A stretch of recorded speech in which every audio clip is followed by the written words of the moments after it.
Flicker of a flame in a broken mind, and shadows crawling where the truth won't shine. Blood on the ink, silence in the screams. Welcome to the edge of your darkest dreams.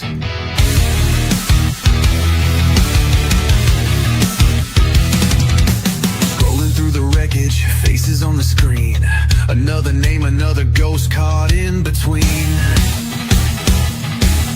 Sirens in the distance, echoes in the night.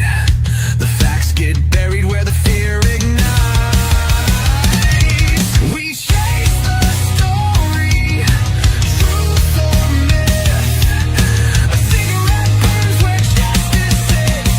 Headstones and headlines, digging through the dirt where the dead still cry. Whispers in the bylines, truth don't sleep and the lies don't die.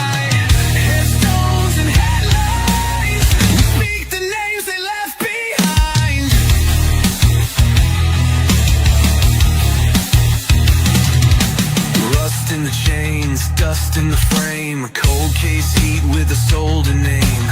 Steel in our voice, fire in the tone. We bring the buried stories home. Lights on the tape, blood on the wire. A cold world burns in a funeral fire. Headstones and headlines, digging through the dirt where the dead still cry. Whispers in the bylines, truth don't sleep and the lies don't die. Headstones and headlines, we speak the names they left behind.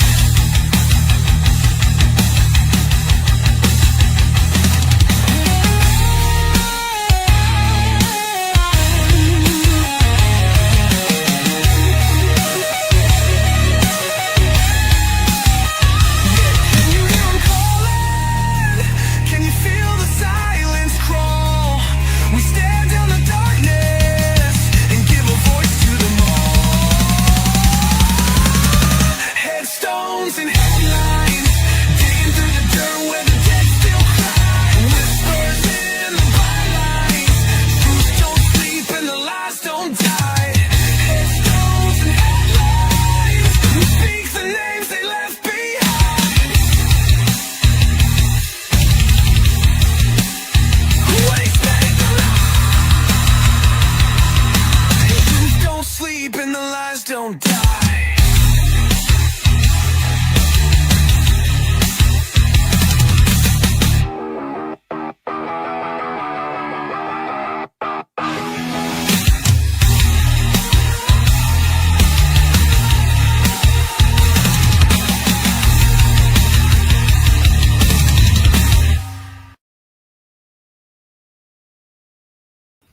Hey everyone, happy Friday. I hope everyone had a great day or is having a great day. I'm very glad this week is over because it was, as some of you know, state exams, and for some reason, state exam week is even more exhausting than actually teaching all day. So sorry I'm a little bit later than I had planned, but I ended up going for a walk because it's actually not hotter than Hades today. Little windy, but it's so nice, and I wanted to enjoy it before it gets up to 90 again by, I think, Tuesday. It's supposed to be 90, Wednesday above 90. And then of course I went and saw my parents, and then just kind of and then I went to the thrift store because I saw something on Facebook that they were selling that I was like, that looks really cool. Hopefully it hasn't sold yet, and it hadn't. So I kind of did some other stuff. So thanks for being here. As I said, KCG had asked, are you considering covering Morphew? I don't know who that is. Ninja, thanks for being number 2. Nanny, good to see you. Apothecary, glad you're here. Hey, Grain, how's it going? So, and give me 1 second. I don't think I shared. Hold on a second. I usually share it to my community page because sometimes notifications don't work, and then, if people are just scrolling, they might see it. I don't know. It may not help at all, but I do it anyways. All right, there we go. Hey, Sinner, thanks for being here. Nanny, hot here in the South. Yeah. It was hot yesterday. Well, it was really muggy. And then today, it was 73 when I left work, but it was really windy. But I didn't care because I was like, it's not muggy. It's not hot. It was perfect. So, hey, Cuddle. Oh, you found a new swimming hole. That's cool. Queen Bella, thanks for being here.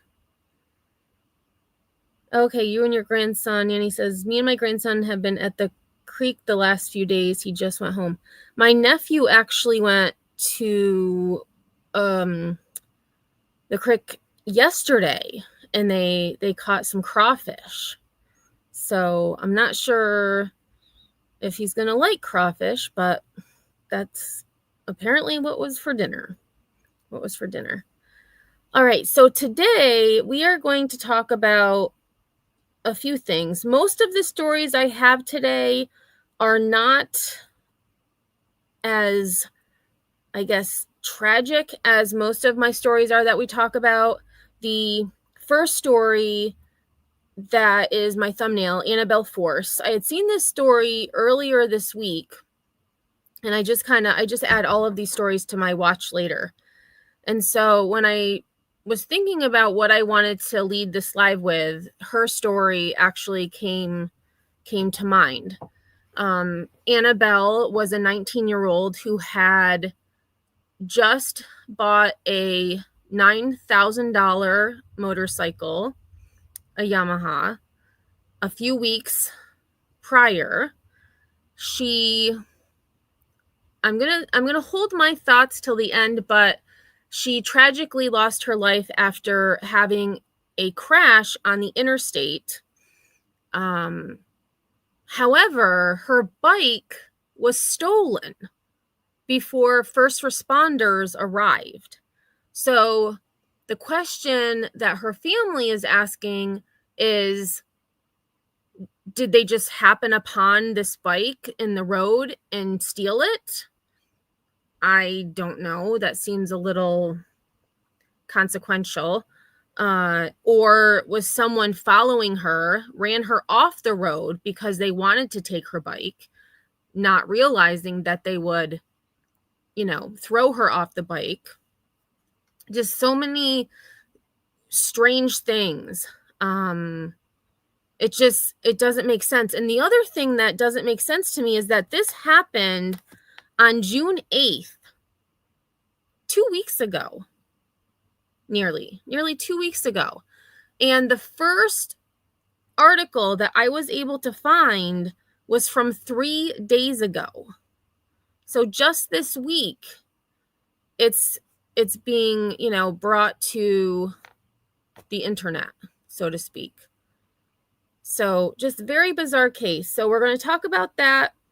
And then I have a story about a little girl I saw right before going live.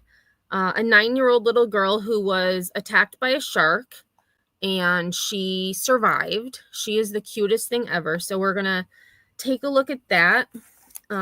Also, we have a story about a man who called 911, not once, not twice, but over 16,000 times.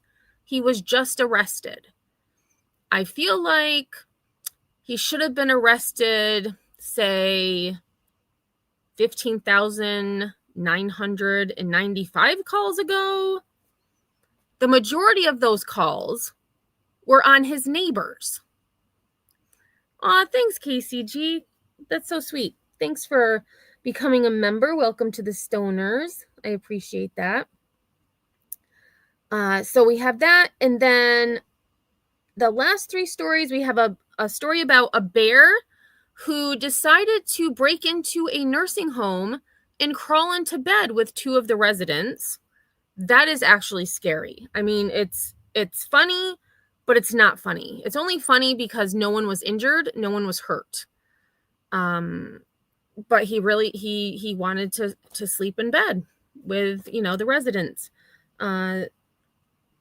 then we have the two last stories. One of them is about a Jesus statue that is a scuba diving attraction. I've never heard of it before. I have not watched the clip either, so we'll learn about it together. And then finally, I have a feel-good story of a little girl. Well, she's not little, she's 18. But she's had a lot of challenges in her life, and her family didn't think that she would ever graduate. And here she is graduating. I will say you will need your tissues for that one, because when I watched it, it was very emotional, but it was happy emotional. All right, so we are going to get started. So first story, as I said, Annabel Force, who was 19, and this happened on June 8th, 2025. June 8th, 2025. And as we begin tonight, a Valley family is demanding. And I forgot to say, this happened in Phoenix, Arizona. Answers after their 19-year-old loved one died in a motorcycle crash. DPS says Annabel Force was killed after she fell 80 feet over a median wall on a freeway ramp, but her motorcycle was stolen before first responders arrived at the scene. Thanks for joining us tonight for 12 News at 10. I'm Mark Curtis. And I'm Troy Hayden. Caribe is off tonight. Without the motorcycle, investigators don't have much to determine what caused that crash. 12 News journalist Bianca Bono talked to the young woman's family. Such a strange... And I just feel like if they had released this information, like, why didn't police? Maybe police did. I mean, I'm just assuming, because there were no... Usually when police, release statements or, hey, be on the lookout for this Yamaha, the news would cover it. But there was nothing up until 3 days ago. So that bike could be long gone. Or possible that the bike has already been restored to, new condition. I don't know. I hope they find whoever took that bike. Case, Bianca. Yeah, it is. It's hard to wrap your mind around the fact that you're dealing with the loss of a 19-year-old. But on top of that, this family doesn't have answers, and now they're turning to the public for help. At the time, she wanted to be a princess. Annabel Force's grandma sits alongside her wife and close friend. This was the night that we met. She was wearing a red dress. I was wearing a black and red suit. Together, they relive memories. Annabel turned 19 earlier this year, and at her young age, she had big dreams. She was going to be an EMT. She was going to work her way through medical school. She wanted to be a surgeon. She was also excited to have her own motorcycle. She's having the time of her life. Seen here dancing and celebrating when she got it. So here is the motorcycle that law enforcement is looking for. This is the bike they're looking for. On June 8th, she went for a ride to say goodbye to her friend. She would always rev it 3 times for I love you.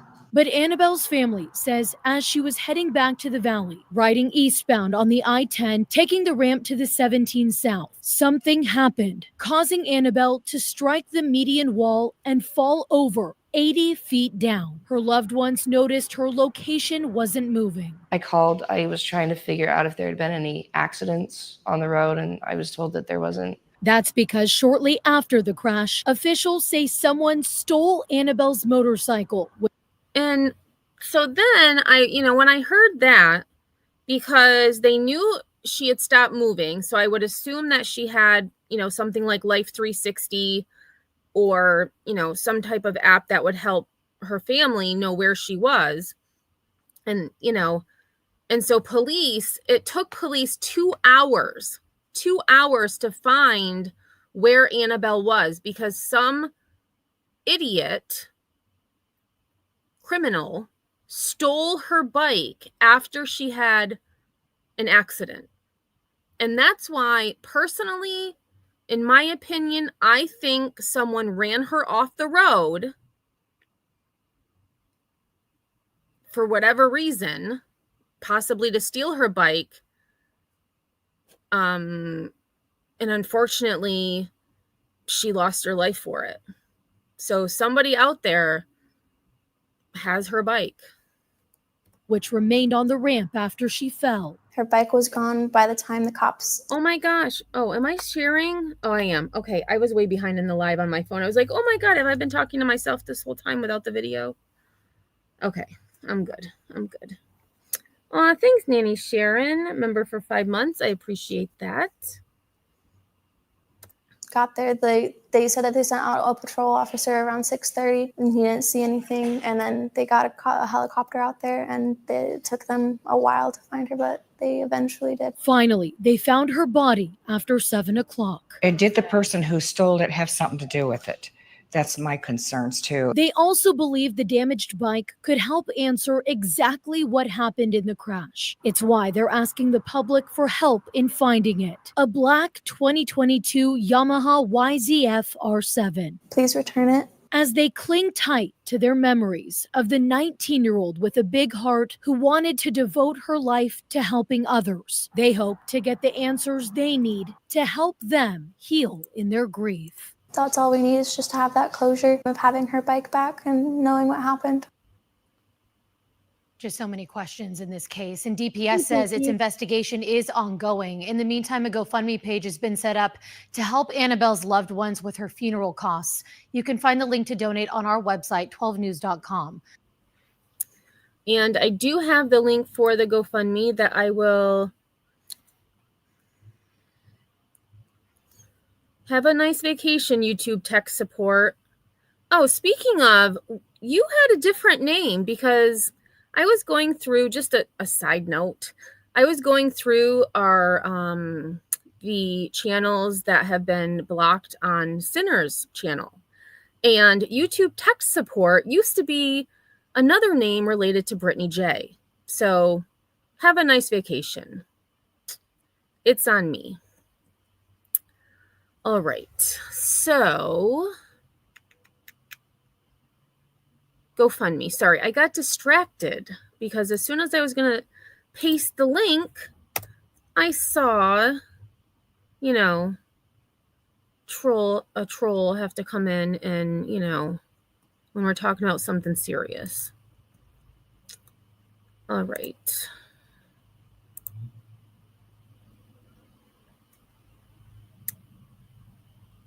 So there is the GoFundMe link, and currently their goal is $4,500. They have currently raised $2,840. So they are slowly getting there. So definitely check that out if you wish. I know, Pookie, I'm not even doing drama. Although, I'm glad you said drama, because I'm going to share something at the end of my live. Something really funny that I found.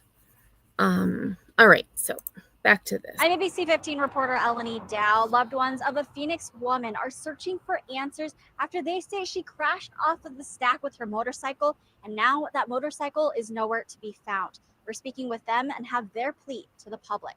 She was the love of my life. Sakura Kaiser showing me pictures of her wife, 19-year-old Annabel Force, who died a little more than a week ago. Annabel was a ball of light. She was an amazing person. She had a lot of ambitions, and she was going to do a lot of things with her life. Force unfortunately died after riding her motorcycle on the I-17 and I-10 interchange. She liked feeling free. She liked the wind. She liked the power, the thrill that it gave her. She had just gotten the motorcycle weeks ago. Couldn't stop if I wanted. You should have seen how happy she was when she got that bike. It made her the happiest person in the world to start riding. Arizona. Hey, lunatic. And then as they were showing the interchange, I was thinking even possibly maybe someone didn't mean to run her off the road, but maybe someone didn't see her, or it truly was an accident and they freaked out. But then I think, how would they have gotten her bike? Like, did they call someone to come get it? I feel like it would take too much time. So that's why I keep going back to someone probably did it so they could steal it, because they had to have had someone there to either ride it away or get it on some type of, flatbed or, on the back of a pickup truck. It's just very, very suspicious. Very suspicious. The Department of Public Safety says it's unknown what led to her to lose control and hit the wall and falling over. Her family hoping for anyone to reach out if they saw anything. It's hard to believe that nobody saw her. Police say the motorcycle was still on the ramp but was stolen before deputies got on scene. Kaiser is hoping someone will speak up. Just return it, please. I understand that it looked like it was a freebie on the side of the road, but that was my wife's bike. I'd like to have it back. I'd like to see what happened. I need to know what caused the accident. DPS tells us they are still investigating the crash. In Phoenix, Eleni Dow, ABC 15, Arizona. Just so tragic. And the person who stole it, why would a $9,000 bike be on the side of the highway? It makes no sense. And actually, I gotta think about if I want to tell that story or not. So we're gonna go to a Daily Mail article, and I just saw Sinner said it's a little far-fetched, but someone may have just thought, wow, a free bike. Yeah, possibly. So I guess that I will tell my story. So some of you know this, some of you don't. Because a lot of you are new to me, in the past year or so. Hey, Legally Blonde, what's going on? Glad to see you. So back in 2008, God, was it that long ago? Yes, 2008. In Miami, so this was Miami, Florida, on the interstate, my ex was driving and for whatever reason hit the median with his car. Also, for whatever reason, he made the decision to jump off said interstate. But that's not my point. My point is he had a brand new Honda Civic that was crashed on the side of the interstate along the median wall. Nobody stole his car.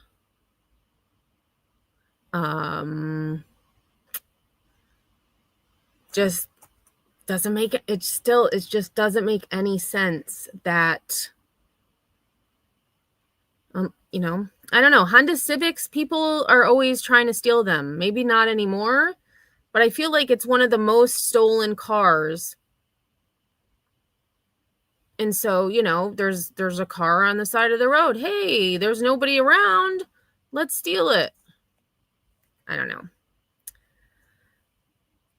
Hey, Glow, how's it going? I hope you are enjoying this weather. It's so nice compared to what it has been. All right, so let me, I never changed we're going to go to Daily Mail. So that's why I just feel like, I don't know. And I feel like if obviously, the person who may or may not have stolen it probably doesn't have the best moral standards. But I would hope that if someone took a bike and realized that it had belonged to a young girl who crashed and unfortunately lost her life in said crash, they would have some type of compassion and turn the bike over. That's just my thoughts, but who knows?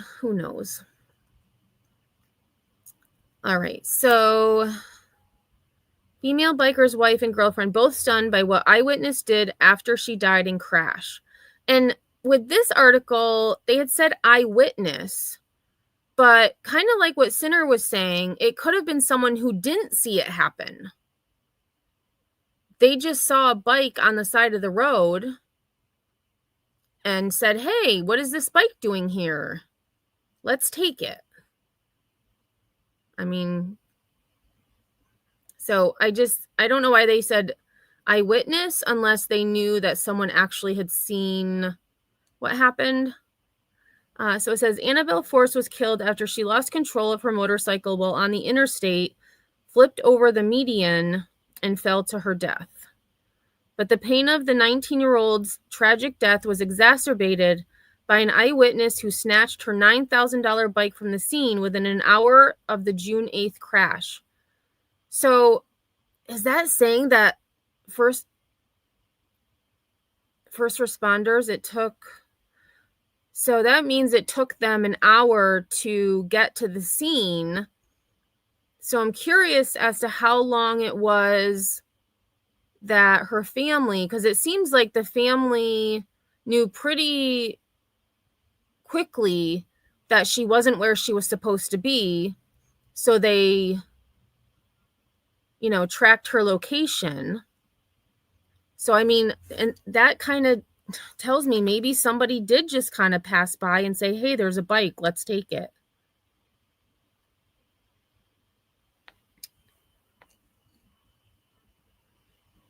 It took police nearly 2 hours to locate Force's body after the deadly smash on an interchange near downtown Phoenix, Arizona.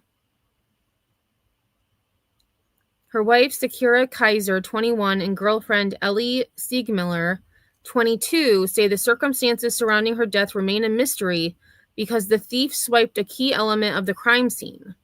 Investigators are now looking for Force's beloved 2022 Yamaha YZF R7, with Kaiser and Siegmiller hoping it will provide answers as to what happened to her. We don't know what happened to Annabel, Kaiser told Daily Mail. We don't know if she was hit, avoiding an accident, or if somebody ran her off the road. We have no proof of the accident because her bike is missing.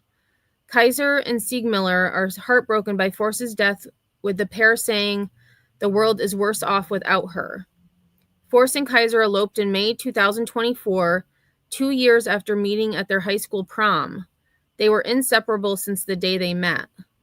Siegmiller has been seeing Force for several months, but the pair had made their relationship official 20 minutes before the crash. She was such a pretty girl, too.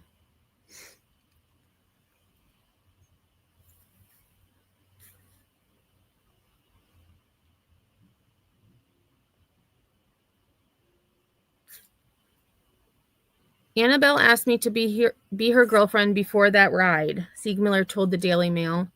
It was the last thing she did. Force... Wait, but they said wife. Okay, now I'm confused. It doesn't matter. Force was driving along Siegmiller on I-17 to see her off as the 22-year-old headed back to California where she lived.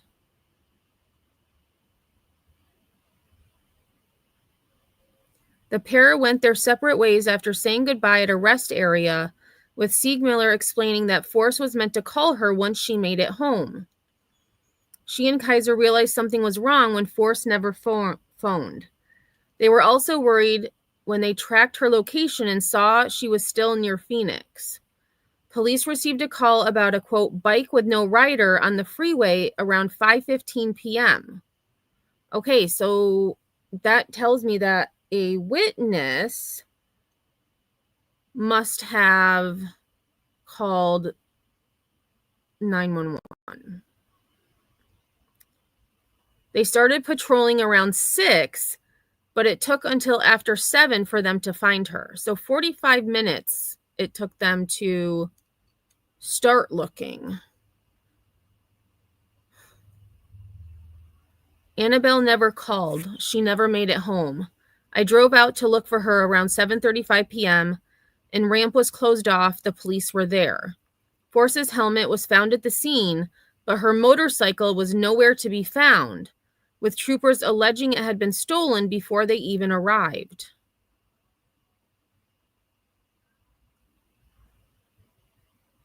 Annabel, okay, I'm not going to read that part because I hate saying how she passed. The family is now asking for help locating Force's bike, a black 2022 Yamaha YZF R7 with VIN number JYARM 38 E4NA 000755. Kaiser and Siegmiller hope that if found, the bike can help answer some of the mysteries surrounding Force's death. We have no information. We have no closure. We are looking for the bike. All police have told us is her death was caused by the fall. Annabel died 10 minutes away from her home. We just want to know what happened. A GoFundMe campaign has been set up to help the pair as they prepare a memorial service for Force and cover expenses so Annabel's family can take the time they need to grieve.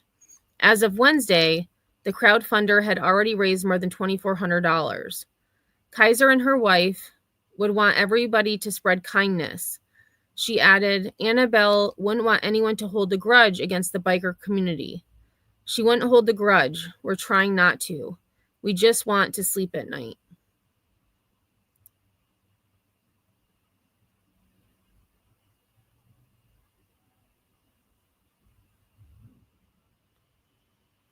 Kaiser, meanwhile, shared a heartbreaking tribute to her wife online, saying how she was taken from this world far too soon. Annabel, you were my heart, my partner, my everything. I will forever cherish the love we shared and the memories we made. Your light, your laughter, and your presence were gifts I will never stop being grateful for. Kaiser, vowing that Force will always be with me, added, I hope that wherever you are now, you found peace, comfort, and everything your soul ever longed for. The couple started dating in May 2022 after Force was eyeballing her the entire night at their prom. Force made the first move by saying she was cold and asking me for my jacket. The next day, we went on our first date and have been inseparable ever since. Kaiser met Siegmiller on a spontaneous trip to California, and the pair instantly became friends. Sakura introduced me to Annabel, and she was like, this one is mine, Siegmiller joked, adding that making things official was the last thing Force did before she died. Siegmiller also poured her heart out on social media, sharing, I can't believe you're never coming home. I can't believe you were taken from me so soon. She promised to go on all of the adventures we dreamed of, take care of our puppies, and someday purchase a house in Georgia with a wraparound porch. I will love you forever and always, she added. Yes, Nanny, I believe that one was the wife, one was the girlfriend. And that's why I was confused, but I said it didn't matter. But something they said, so they had said that in this article, it said that her helmet was found at the scene. So they had shown her helmet in one of the clips that we watched. And so I just wanted to go back because, and I don't want to get too gory, but my question is, was her helmet found with Annabel, or was the helmet found where the bike should have been? Those are my questions. So let me just find, I think it was this one. Because now I'm curious if there was any damage to the helmet. Here it is.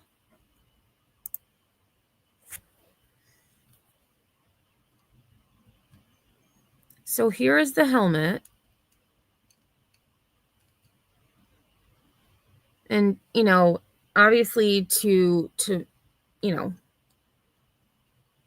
just looking at it, it doesn't appear to have any damage, but that's not to say that it doesn't. Give me 1 second.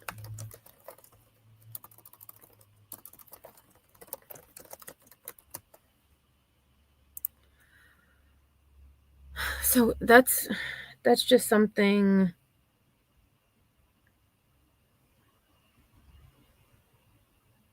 Yeah, Nan, it's just so weird. It's so weird that, let me just go back and read that part again. Okay, so it said police received a call about a, quote, bike with no rider on the freeway around 5:15. They started patrolling around 6, but it took until after 7 for them to find Annabel. Force's helmet was found at the scene, but her motorcycle was nowhere to be found, with troopers alleging it had been stolen before they even arrived.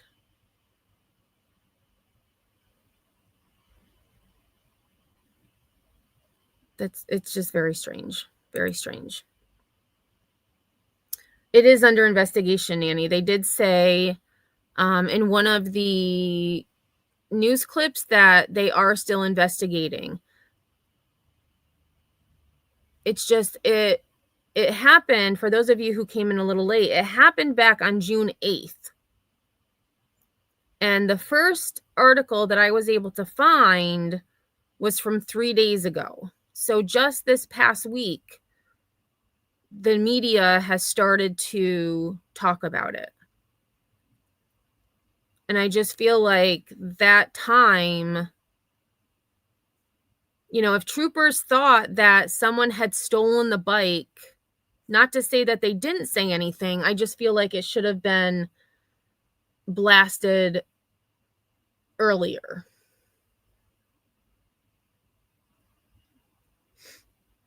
Yeah. Hey, KCG, thanks for coming back. I just wondered, you had mentioned, I don't remember what the name was, but you mentioned if I was going to cover someone, and I don't know who that is. So I didn't know if you could tell me what it is. Because I hadn't heard of that name before. Did a hit and run cause her to crash? Possibly. Maybe the person who did it came and stole the bike because of the evidence. Oh, that's true. I mean, maybe they came back, or, you know, I don't know. It's just so weird. I just hope that they find out what happened. Barry Morphew. I have not heard of him, but I'll write down that name and then check it out after my live. Morphew. Yes, I did see that Caudle, that Karen Reed was found not guilty. And I didn't think she would be found guilty because the investigation, there was a huge window open for reasonable doubt. So, hey, Just Jake.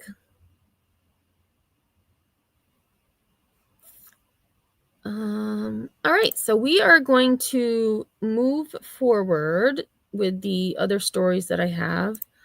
The next one is about this little 9-year-old girl who survived being attacked by a shark. Barry Morphew was arrested for the murder of his wife a couple of years ago, but then charges were dropped. They found her body last year and they just indicted him today. Interesting. Huh. I'll have to look into that. I did see there's a trial going on right now. It's a high school fight turned deadly. There's a young kid on trial, and I thought about covering that, but I haven't decided. Yes, she did survive the shark bite. All right, so these stories they're scary, but not like the normal stories that I usually talk about. They're a little more uplifting, I guess you could say. Yeah, look at her. She's so sweet. Up here at 5, she was bitten by a shark and she lived to tell her story. Thanks for joining us here at 5. I'm Paul Legrone. And I'm Lauren St. Germain. Tonight, the 9-year-old girl spoke about the terrifying moments when a shark bit her hand. I pick up my hand and it's all in blood. Then I start screaming with my mom. First responders and everyday people at the beach jumped into action to save the girl's life. And there was a press conference today. I will make a note. I didn't link it in the description, but it was about 30 minutes long. They had the doctors and staff there. So I can do that. And that quick response made all the difference here. ABC Action News reporter Mary O'Connell listened to that girl today, her family, and the team of doctors who helped get her here today. It's hard to imagine from her smiling face the unimaginable experience 9-year-old Leah Lendell has gone through. The shark beat the arm for the little kid. Just over a week ago, she and her family were enjoying a day at the beach in Boca Grande when a shark attacked. I didn't see anything. I was just snorkeling. Then I went up to breathe. And then something hard bit me. And then it tried to take me away. Then I pick up my hand and it's all in blood. Chilling moments captured on this body camera video. You're being very brave. Show the quick response on the ground from both Good Samaritans and first responders. I noticed that it was her arm that was almost like falling off. So like instantly I figured out that it was a shark in the water. Crews airlifted Leah to Tampa General Hospital. Her team of doctors detailed her life-saving care, explaining time was everything. KCG, she is 9. She is 9 years old. By flying directly here and having the great care that they had in the ER here and then getting them immediately to the OR, we were able to revascularize the hand within 4.5 hours. So that is so much better for the tissues and the recovery and the future function of this hand. X-rays showed the extent of the damage. Whoa. Gosh, that is awful. I know, I would be too. The girl's hand nearly bitten off. Children have a much greater chance of gaining sensibility to their hand, so sensation, and reinnervating the little muscles, the intrinsic muscles in the hand to get coordinated hand function. So we think that she should get all of that back. We're hoping, and we want to see what her wrist does. Her recovery isn't over yet. And I when I first saw this, I was like, why is she holding a piece of cheese? I've never seen one of those, like a padded arm brace. I assume that's what it is. To kind of protect it. But I just it made me think of cheese.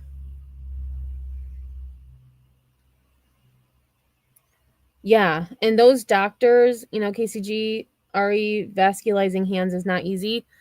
Like just the doctors, the fact that there are men and women who have the hand-eye coordination or even just hand coordination to do what they do. I mean, I would never be able to do it ever. So, I mean, kudos to the doctors and their staff and everyone who helped in this situation, the EMTs, first responders, the people on the beach who were able to hopefully, somehow get a tourniquet to try to stop the bleeding. I mean, just amazing. Hey, Game, how are you? Yeah, that's way more than just her finger. Yeah, she did. Almost lost her hand. But her parents praised the team surrounding their daughter with care. I didn't think she's going to have a hand. It was really, really bad. it's some sort of miracle that God did in our life that now she has a hand. As for Leah, she says she doesn't know how she stayed so brave, but she does plan to go in the water again. And to the people who helped her along the way, she would just say this. Thank you. In Tampa, Mary O'Connell, ABC Action News. Yeah, and I did. Thank you, Game. Cheese's foam, probably for privacy and to support her forearm. And I did notice when she was in her bed, her hand was up. So kind of to, keep it up, which I don't know. I just think it looks cool instead of, like those, the slings, or they have like, I don't know. It just looks cool. Oh my goodness, Nanny. When I had my car accident, I severed my,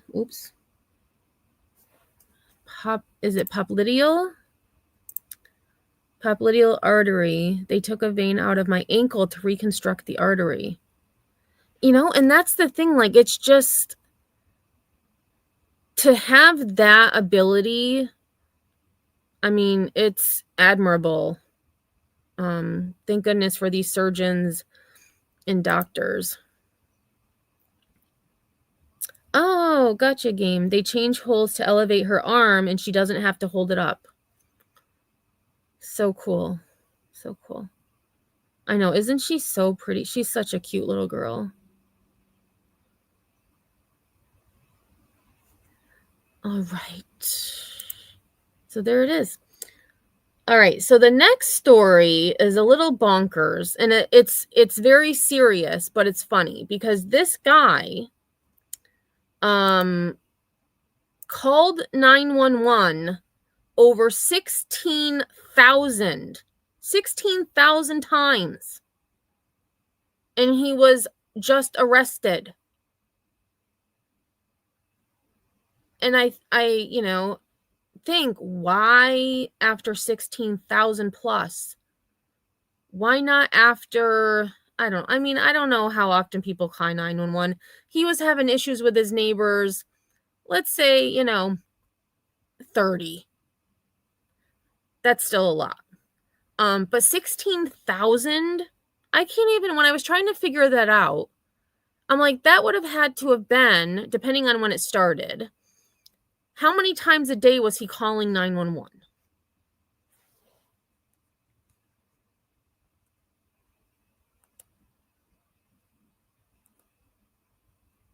Give me 1 second.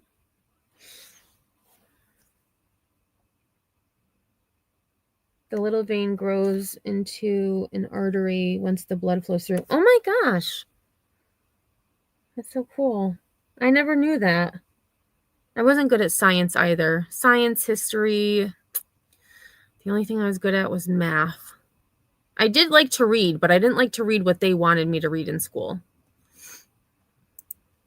Man in St. Pete has called 911, get this, more than 16,000 times, including hundreds of calls about his own neighbors. Dispatchers say most of them, I would say the vast majority, were not true emergencies. Of course, that's what 911's for. News Channel 8's Georgia MacArthur spoke with neighbors and local dispatchers who say it's not just the call volume, it's the fact it's putting the community at risk. Right, Georgia? That's right, Stacey and Josh. And according to this report, not only did he call 911 16,000 times, he called 911 more than 3,000 times this year alone. Shut up. I didn't watch this ahead of time because I wanted to watch it with you. So just this year alone, meaning 6 months? Well, let's say 7 months. It's almost July. So 3,000 times in 7 months. Hold on, I want to do the math real quick.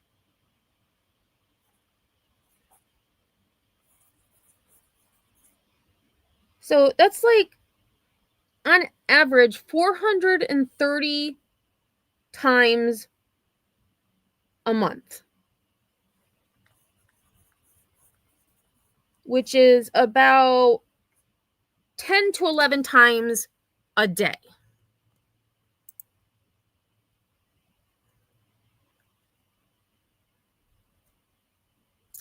What did I just say? How many times a day? 10 to 11 times a day. know, Cuddle. I would assume that it has caller ID. I know, that is ridiculous. He should have. So I still can't. So I want to know when he first started calling 911. 3,000. I got to rewind that. I got to listen to that again. Called 911 16,000 times. He called 911 more than 3,000 times this year alone. Now, I spoke to Mr. Samuel Thomas on the phone. He denies any wrongdoing and told me he was simply just reporting neighborhood nuisances. Investigators say Samuel Thomas has called 911 more than 16,000 times in the last 5 years, including more than 5. Oh my God. See, they answered my 5 years, 16,000 times in 5 years. That's about 3,000 times per year. But this year, he's just ramping it up because he's already called 3,000 times.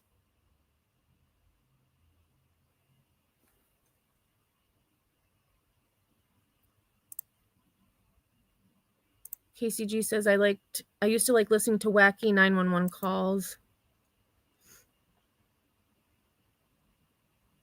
Oh yeah, Nanny, that would be, I mean, I don't know the words. Like, it would be, I don't want to say interesting, but it would be good to hear your story, I mean, you are a survivor, so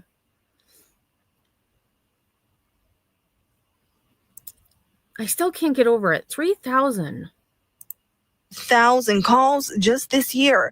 Many of those targeted one family, and some neighbors say this pattern of calling has gotten out of hand. I notice sometimes if the music too loud, he'll start calling and cussing and raising hell. That's just over excessive. That's wasting taxpayers' money. The final straw, police say Thomas claims someone was shooting an AR-15 in the roadway in a neighborhood on 11th Avenue in St. Petersburg. But when officers arrived, they found children playing in the front yard and a family having a barbecue. When you're reporting that somebody's shooting off an AR-15, we're going to send a lot of resources out to see you instead of just one or two when you have a normal complaint of drugs or, a fight, something like that.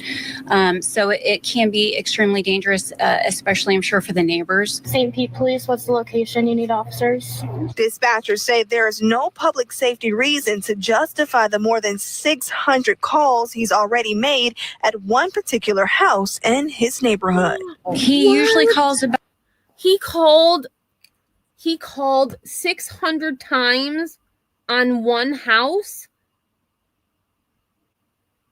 I mean, what a waste of resources. And like they said, I mean, this could put that neighbor in danger. About the kids in the street that are playing basketball or drug dealers down the road. He gives us vehicle descriptions, people descriptions, and oftentimes when we get out there, there's no complaint that's valid. All right, let me see if I can find more about this guy. This is like...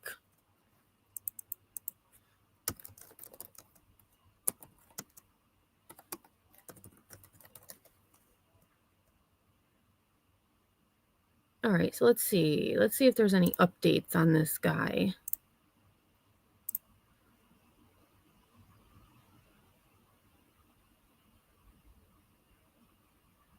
Okay, so 2 days ago.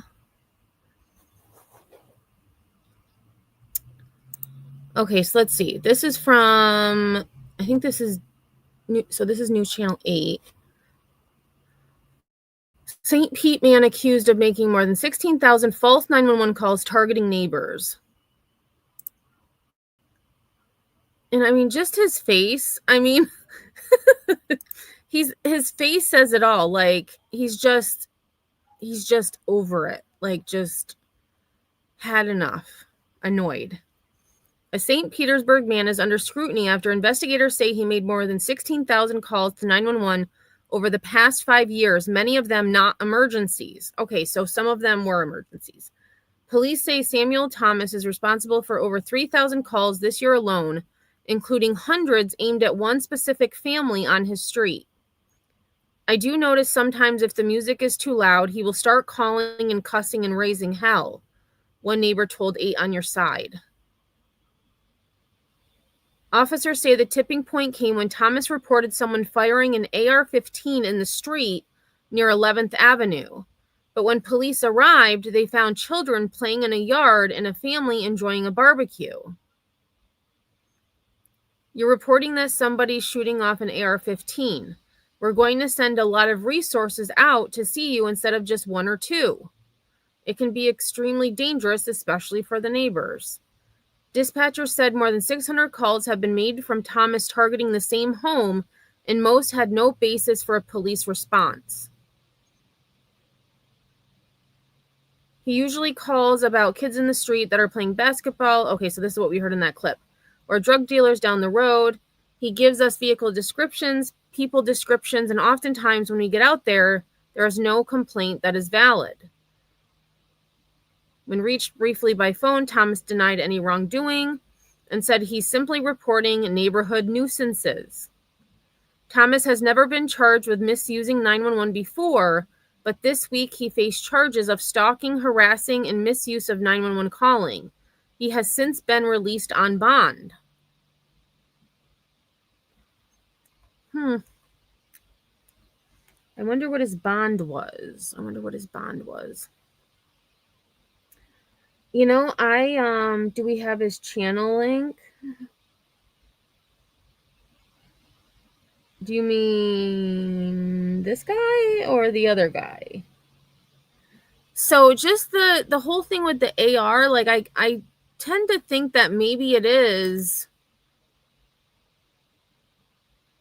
I don't know.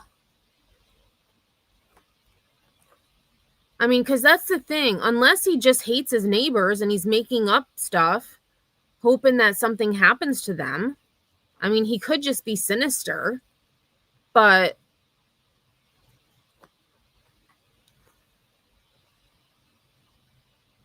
oh, you're not in it, KCG.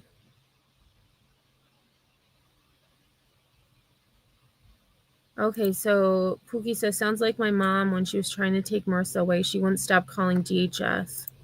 So kind of like, it's almost like he wanted them to get in trouble, or, you know, it could be dementia, like, or maybe he's hearing, I don't know. But he says he didn't do anything wrong. Cinder says he seems like he may be a true crime Karen, though he must have thought he must have a YouTube channel. I mean, you'd think, I mean, he could have, you know, done, 911 calls. You know what I mean? He could have just done his own 911 call show. Yeah, maybe he believes it with the descriptions, right? Like that description, I mean, hey, Linda, thank you. $1,500 bond, and he has a big rap sheet. Interesting. So let me, what was his name again? Thomas. What's his first name? Samuel. Let me just Google his name.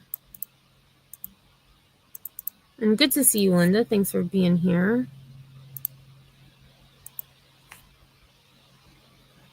No, what is this doing? See, I knew I should have listened to it before the live.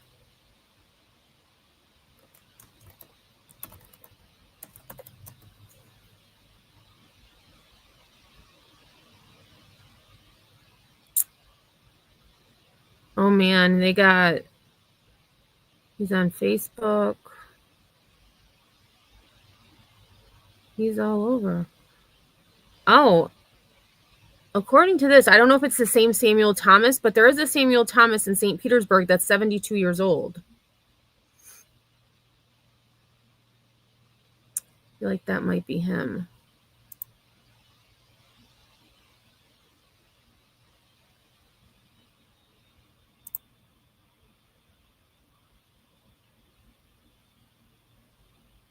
Let's see, what does this one say?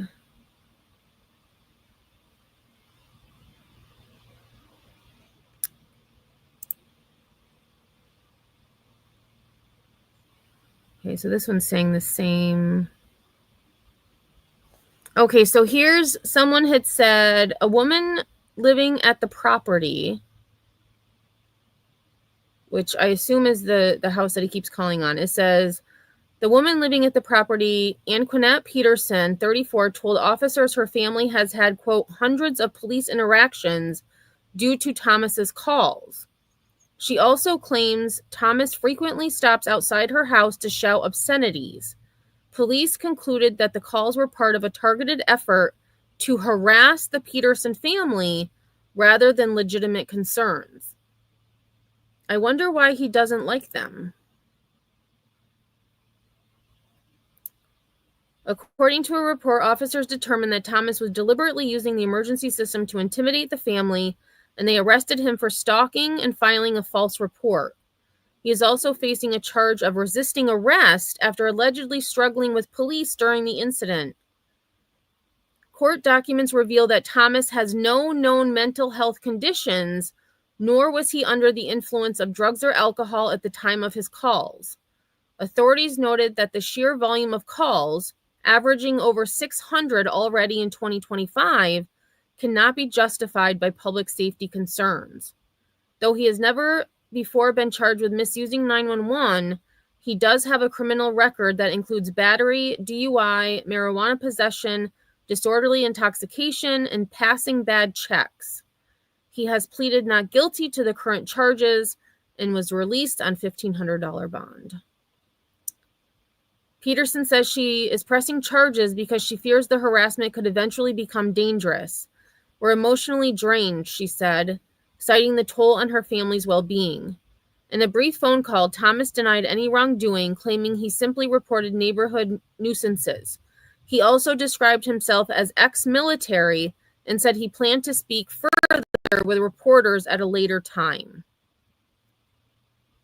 So there we go. Doesn't mean that there aren't any mental health concerns, just that none have been documented. To me, it sounds like he's just, like the woman said, he is just harassing them for some reason. I mean, I don't know. Maybe he's just, a curmudgeon, but he's just taking it way to the extreme.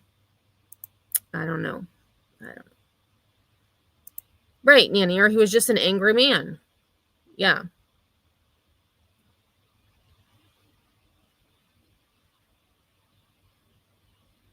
KCG, I know. I usually am the same way. I always realize I'm on top chat.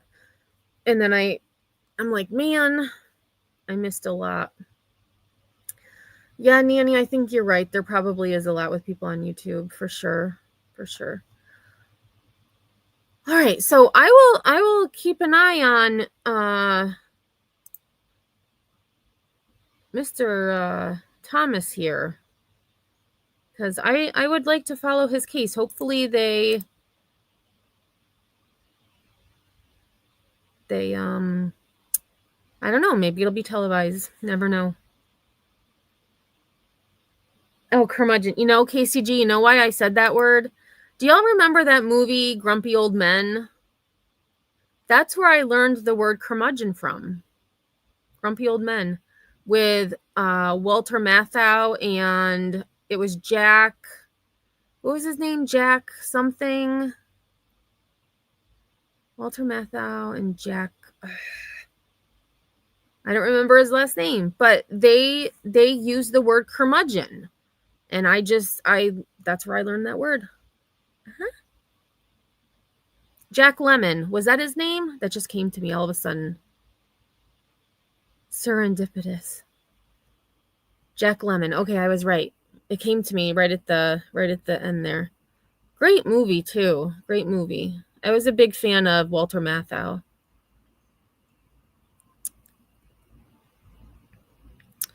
All right. So this next story, it is not funny, but it is funny because no one was hurt. This bear broke a window and ended up sleeping I wouldn't say sleeping. He crawled into the bed of 2 different residents. He just wanted a little snuggle. He just wanted a little snuggle. Oh, that's right. Sophia Loren was in it too. I forgot about her. Yeah.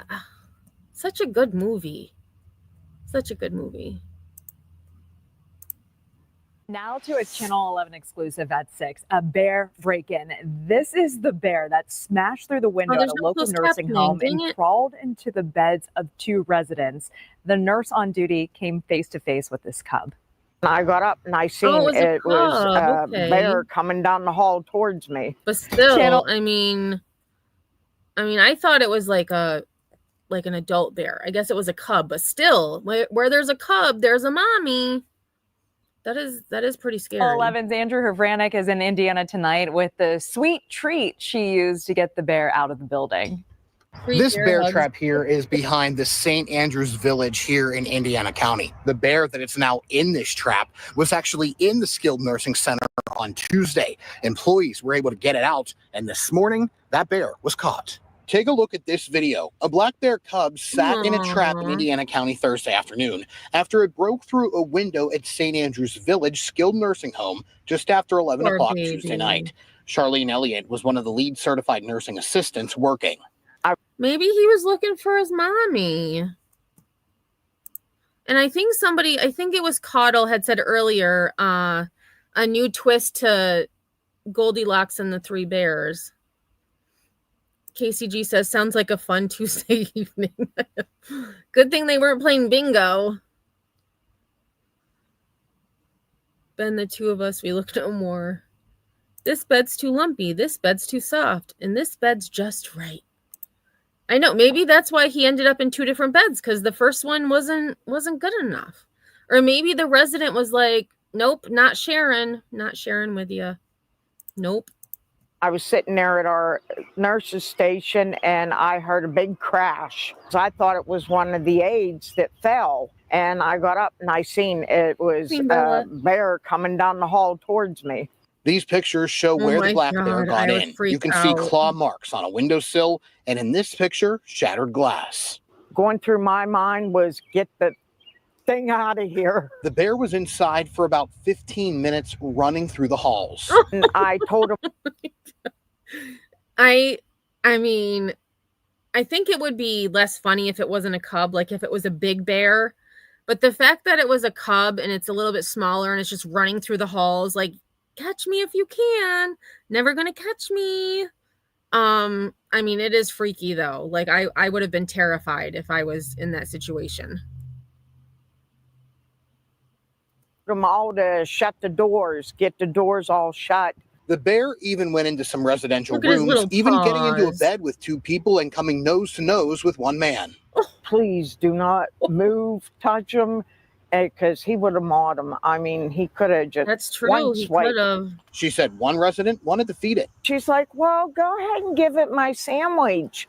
And I'm like, no, we can't do that. But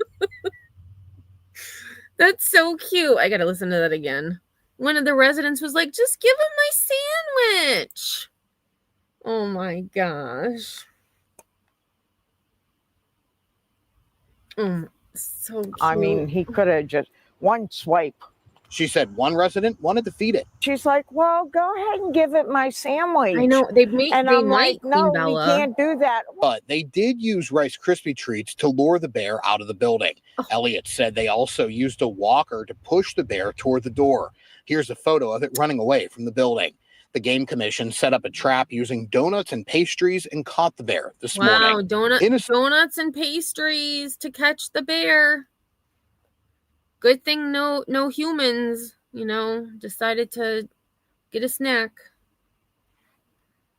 I believe they said black bear. Did they say what kind of bear? I might have missed that.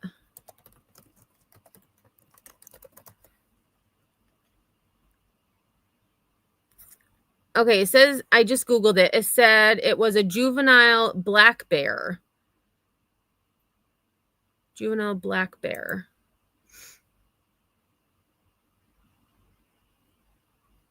Oh, wait, it says there's another clip here. Hold on, we might have to go to this one. It says you can watch this video to see footage of a bear breaking into a Western Pennsylvania nursing home. All right, we'll check that out after this one's done. Statement, Presbyterian Senior Living, which owns St. Andrews Village, said in part, quote, "We're incredibly proud of our team's quick thinking and dedication to ensuring the safety of everyone in our They community. barely made it out To prevent alive. future wildlife encounters, the game warden safely play on relocated the words. bear to a more suitable habitat today, and all bird feeders on our campus were removed." Yeah, we're going to try to find it, get it away from that area to a more suitable place for the bear. Reporting in Indiana, PA, Andrew Havranek, Channel 11 News. So when I first heard this, I was like, this is like a reverse Goldilocks story. It's where the bear breaks in and actually goes into the bed. But I mean, she is just so incredibly brave. It makes you wonder, what would you do When if she you were in said, that "What situation? the?" Yeah, Yep, I think had to get out of here. Yeah. Great story, Andrew. Thanks for bringing it to us. And one more thing from the Game Commission, too. They're saying very rare for bears to go into buildings like this, but obviously it can happen. We just saw this. They say to make sure there's no food or garbage outside of your home that a bear can get into, because obviously like sweets, not sour things. All good advice. Yeah, keep that food and stuff away. Yes. Law and Order. All right, so this, let me see, here it is. So this is from, pause. So this is from CBS Pittsburgh. We're going to go to YouTube for a moment. Oh, look, the Savannah Bananas are playing. That's cool. All right, let's check this out. New at 6, an alarming night when a hungry bear broke into a nursing home looking for some food. What he found was a group of nurses who fought to get him out of there. Chris DeRose has more from Indiana, PA. Nursing homes are used to having visitors, but this nursing home in Indiana, they had a guest on Tuesday night that was rather unbearable. Just after 11 p.m. on June 3rd, a juvenile male black bear broke into the St. Andrews Village nursing home through a window. Officials say he was looking for food, but what he found was Charlene Elliott and a few other St. Andrews nurses. So I grabbed a walker and was hitting him, trying to get him away from the residents, because my thought was he was going to, from quick reaction from them, he's going to maul or slap at him. That was my worst fear. Elliott said that some nurses tried to lure the bear out of rooms with things like Rice Krispie treats. But she said it took her and her team basically wrangling the bear and pushing it out the door to get it to go. The Pennsylvania Game Commission later came to the nursing home and set up a bear trap like this one. And early this morning, they were able to humanely catch and relocate this 150-pound yearling. Well, I say 150 pounds. That's like a 10th grader. My gosh, these comments. I should have ended with this story. These comments are great. The bare necessities. Right, KCG, I can be lured out for pastries and Rice Krispie treats. I haven't had a Rice Krispie treat in a long time, but that sounds really good. When I was in college, I would get the Rice Krispies and I would buy marshmallows. And so I would put Rice Krispies in a bowl, put the marshmallows, put it in the microwave, stir it all up, and then I would just eat that for a snack. I haven't done that in at least 15 years, but that was my favorite thing to eat as a snack.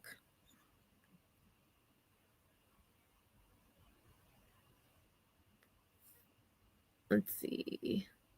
Yeah, right. The Savannah Bananas. I love the Savannah Bananas. It's just so entertaining to watch them. Oh, KCG, I knew what you meant, pastries.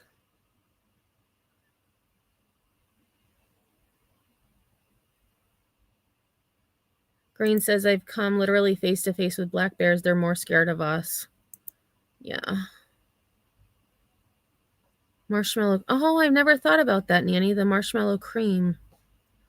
That would have probably been much easier to stir up than using melted marshmallows. Elliott says that nothing like this has ever happened to her before, but no doubt residents are happy that she acted quickly and was smarter than the average bear.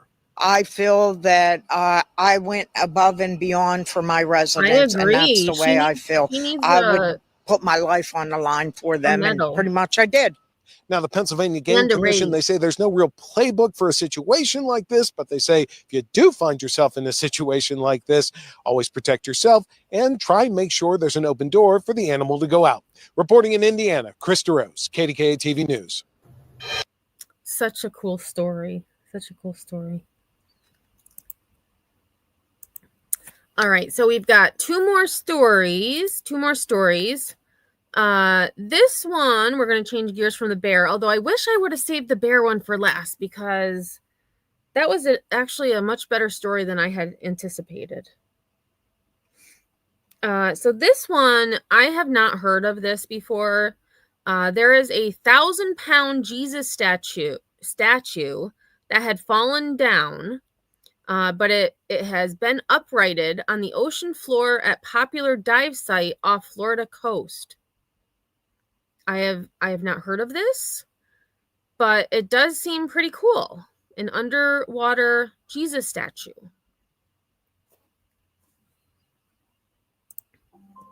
A 1,000-pound statue of Jesus Christ underwater off the First Coast has been uprighted. Part of a popular scuba diving site, the statue had been face down for years. So here's a look at the people who are the ones who carried out the complex maneuver to stand him up straight, hoping he will not fall over again. You know, the ocean has always been a really big part of my family, and my brother was a diver as well. Emily Leone remembers her brother, John of Jacksonville, was only 20 when he was killed in a car crash in 2015. I might get a little choked up. Shortly after John's death, his father, Jack, his sister, and friend and artificial reef creator, Joe Kistel, helped sink a statue of Jesus to create a memorial diving site. The idea was to be the center point of the reef. And within a year, that statue was covered with marine life, and fish were all around it. Here's the Jacksonville Inlet. This is St. Augustine Inlet, and the John C. Leone Reef is right in here. Okay. In 2016, Hurricane Matthew knocked it over. The Leones and Kistel set the Jesus statue upright. 2 years later, more concrete was dropped in the area around the statue, enlarging the reef, making it a hot spot for fish and divers. Later, it was discovered the Jesus statue in 2018. That is such an amazing story, too. That it wasn't just to be a spectacle, so to speak, but it was in honor of this kid who passed. Had fallen for the second time, and it's been that way since. The one thing that was bugging me, he was just face down. It was driving me crazy. So early this summer, Leone's father, sister, and other friends died to upright the statue. This thing weighs 1,000 pounds, so you need something that can lift more than that. So we had this giant lift bag that could lift over 1,000 pounds. So they walked him 50 feet while I'm pulling him over to the culvert or to a stand so he won't fall over again. This Jesus statue, with all that other concrete, has beckoned wildlife and is a favorite for local divers. Diving in Jacksonville is phenomenal, but the problem is it's actually a really big secret.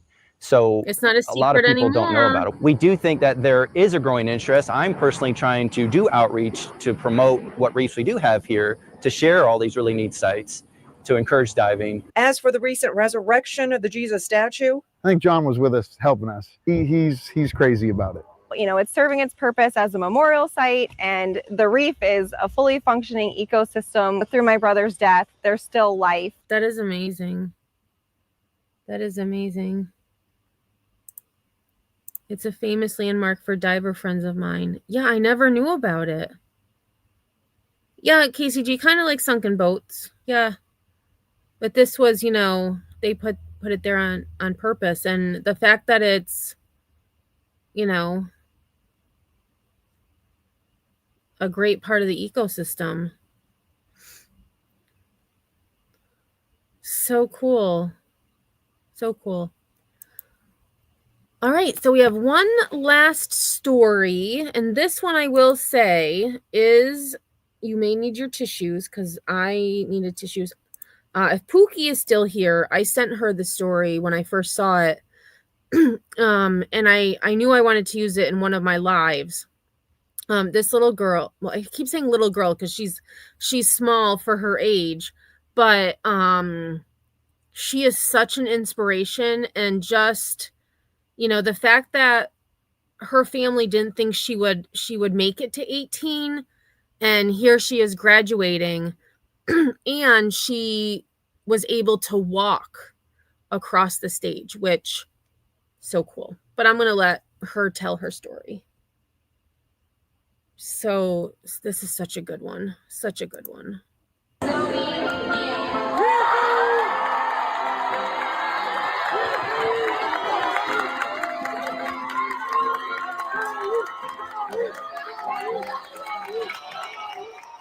I've been working to walk across the stage for 6 years. I didn't expect everyone on the stage to cry.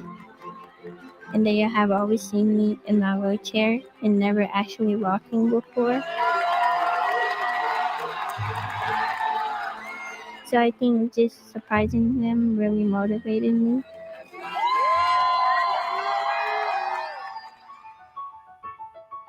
My brother and my sister, all three of us was born with osteogenesis imperfecta. It makes my bones sort of like glass. Like last year, I sneezed and I fractured my rib. I have always had the goal of walking across the stage for graduation. During 5th grade, I walked across the stage for continuation, but I wasn't able to walk far because days before I got injured. I do physical therapy every Thursday. I told her my main goal was to walk across the stage, so she helped me build more of my endurance and making sure I was able to do it without hesitation. I think I was just more nervous than anything. I started shaking a little, started taking a little step after step, and during that time I just heard everyone screaming. She's got a lot of honor ribbons on. Yeah. I've never heard of Angelman syndrome. And I don't remember what she had said. It was osteogenesis imperfecta. Okay, so there's different types of it too. So there's a type 1, type 2, type 3.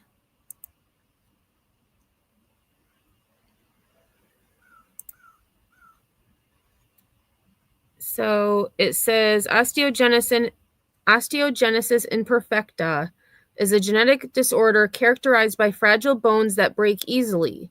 There are 4 main types of OI with varying degrees of severity, numbered 1 through 4. Additionally, rarer forms beyond these have been identified. So type 1, it says the mildest form with a normal or near normal lifespan and height, and typically blue sclera, whites of the eyes.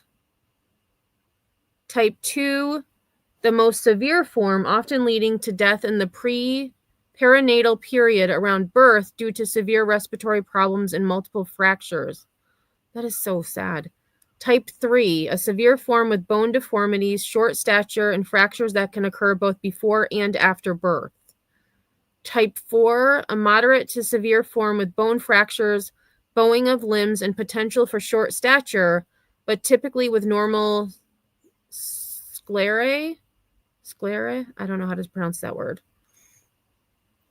Beyond the 4 main types, there are at least 15 additional types, some with overlapping symptoms. Interesting. So what was it that KCG you had said? Angelman syndrome. Let me look that up. There it is, Angelman syndrome. So it says Angelman syndrome is a rare genetic disorder that primarily affects the nervous system, causing severe intellectual disability, developmental delays, and problems with movement and balance. I would say no, this is not like, they're not like one another.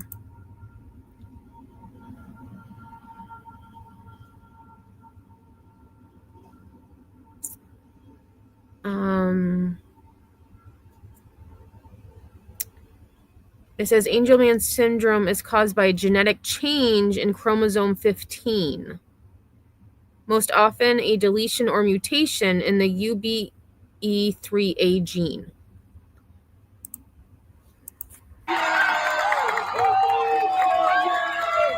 so my ears were just ringing. And I went up to my favorite teacher, so I had to make sure he turned my test off. He has always been there for me. I could tell him a problem and he'll help me with it. When I did walk across the stage, my brother did say that he wanted to do the same thing, and so did my sister. It my really God, they're made so me cute. really happy, and it made me feel like I really accomplished something. Had You her did young, accomplish something, and girl. I had no idea what osteogenesis imperfecta was. First came out of the hospital, I was so scared to hold her. So we held her on a pillow for at least the first month because we just didn't know how brittle she was or anything could have just fractured. It's just like a bittersweet moment that we made it to 18 years. She's an adult now. I am so proud of her. Basically being such a good role model to her siblings and possibly other people out there. If I did one thing right in my life, it was her. In my head, I'm not everyone's perfect, and I just gotta find a way to work differently to complete the roles that I want to complete. Even though it might take time, I would still want to complete them. But one of my goals is to finish college, of course, and to be able to walk on that stage too, to earn my diploma there.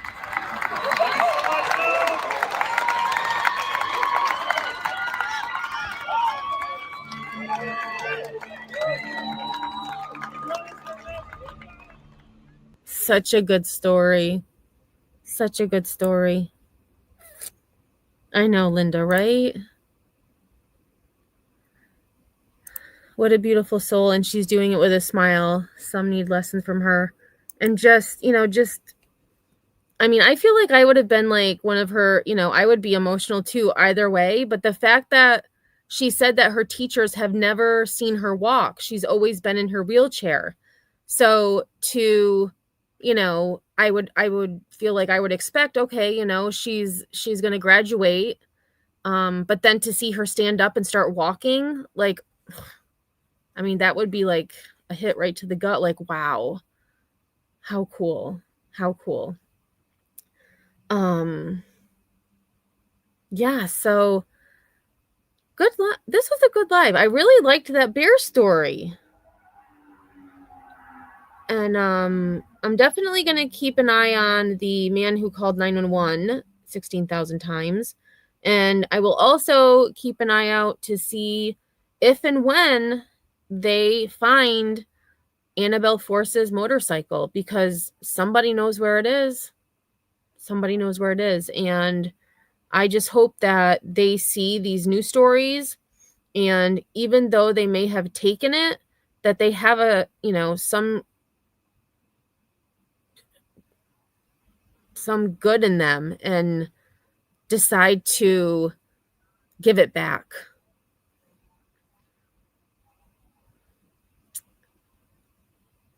Yeah, I don't know if I get that emotional.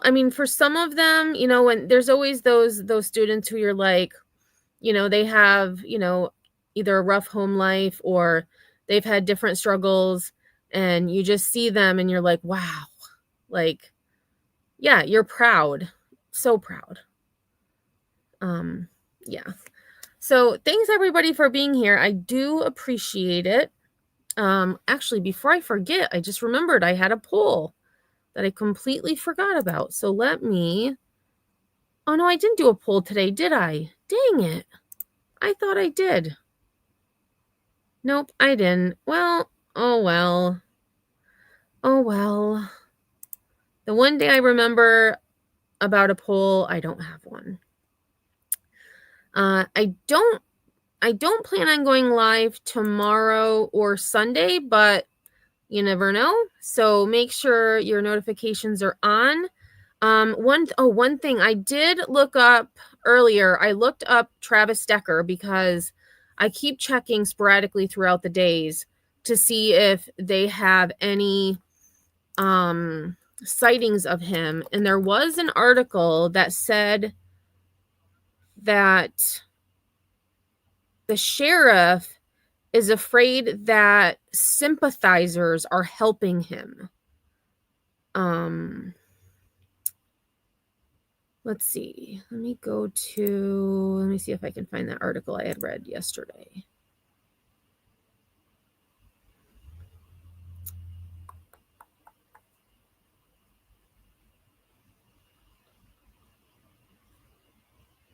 And I know they did release new images of him without, like, with a mustache, no facial hair.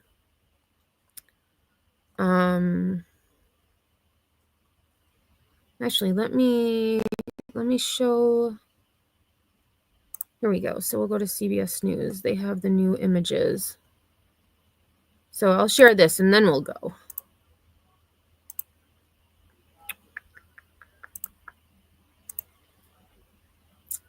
So authorities in Travis Decker manhunt release images of how wanted Washington man may have altered appearance.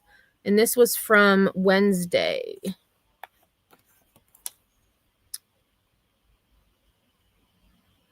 Authorities have released new images that they say may show what Travis Decker, the Washington State man suspected of killing his 3 young daughters, looks like after several weeks on the run. All right. So here are the new images that they've released. And I will say these images look so much different from what he looked like. I wish they had altered. Oh, maybe this wasn't on this article. There's another one of him like walking into a store with like his face is more forward facing. I was hoping that they would do that one too, because he just looked even different between this photo and the other photo. So it says previously released photos and Ring camera footage taken in the days before his disappearance showed Decker with facial hair, long dark hair gathered into a ponytail, and tattoos. He's described as 5 feet 8 inches tall and weighing 190 pounds. The sheriff's office also said in a news release that the U.S. Marshal Service is offering a reward of up to $20,000 for information leading to Decker's arrest. The sheriff's office warned that Decker should be considered armed and dangerous and said that anyone who sees him should not attempt to contact or approach him. Instead, they should call 911 immediately. Officials previously said they do not believe Decker poses a threat to public safety, but have warned some residents in remote areas to keep their doors and windows locked. The search for Decker continues, the sheriff's office said, with their detectives, members of the neighboring Cadiz County Sheriff's Office, the Washington Army National Guard, and the Marshal Service taking part in the efforts. The sheriff's offices have deployed personnel throughout the region and are processing evidence, reviewing data, and conducting follow-up interviews.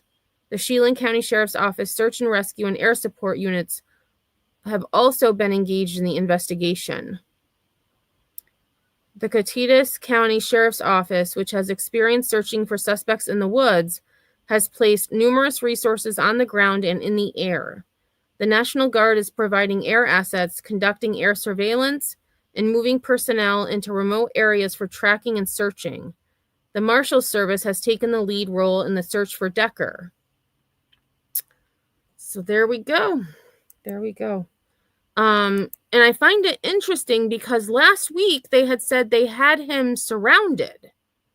So did they not have him surrounded? Because they still haven't found him.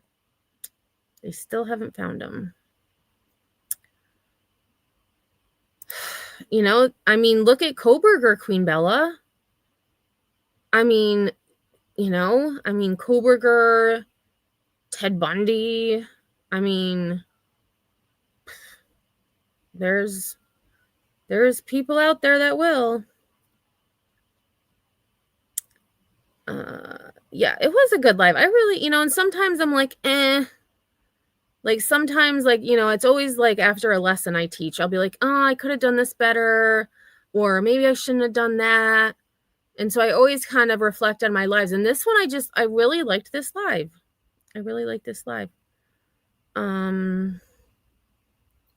Yeah, they will. I mean, look at, was it Dana Mora?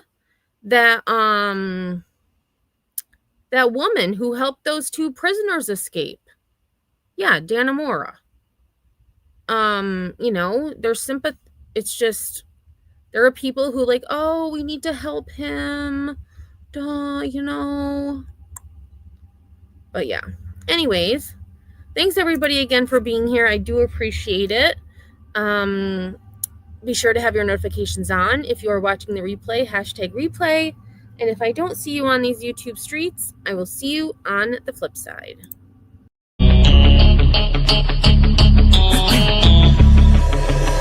You have one shot on stage, what you got to play? Generic drops for days, still the people rage. Am I not insane? Can you stop and explain why these drops are so lame? Is money buying you fame? I'm fucking on, I'm killing it with this song. You haters can sing along or go back where you belong. Yeah, there's nothing wrong with giving up, moving on. Cause I took your girl to prom, she can't help but sing this song.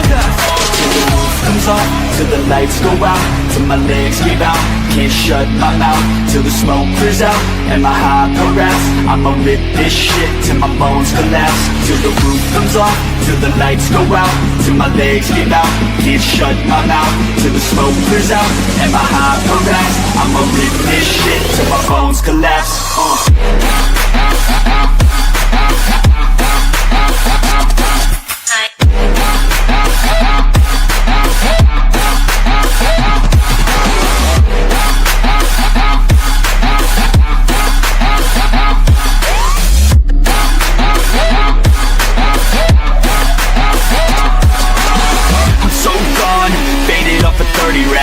So on like a light switch, flirting back. There's nothing wrong with the way that she's working that. I just want that body bad, come on baby, bring it back. I'm so gone, faded off a 30 rack. She's so on like a light switch, flirting back. There's nothing wrong with the way that she's working that. I just want that body bad, come on baby, bring it back.